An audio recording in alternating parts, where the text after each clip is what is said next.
What are the stages of labor?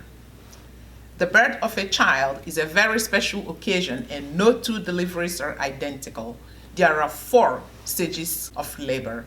Stage 1. Stage 1 begins when the pregnant mother starts having contractions, and these contractions are true labor contractions. Labor contractions are true when they are regular and lead to childbirth. Contractions are defined as regular when they occur at consistent 1 to 3 minute intervals.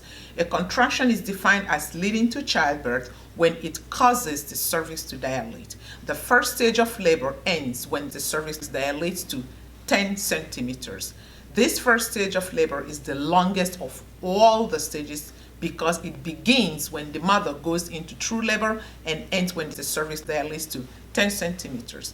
It can last anywhere up to 12 hours or more. Stage 2. The second stage of labor begins from the time the cervix dilates 10 centimeters and ends when the baby is born. Birth is defined by the total expulsion of the fetus from the uterus. Stage 3. The third stage of labor begins with birth and ends when the placenta is expelled from the uterus. This stage lasts 5 to 15 minutes. Stage 4. The fourth stage begins after the placenta is expelled from the uterus and ends when the mother is stable and is transferred to the postpartum unit. This stage lasts from 1 to 4 hours. This stage is known as recovery. 4 stages of labor. 1. Cervical effacement and dilation. 2. Birth. 3. Afterbirth. And 4. Recovery.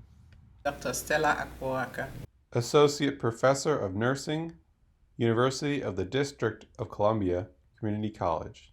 Subscribe to Colburn Classroom and be on the lookout for new maternal newborn nursing videos.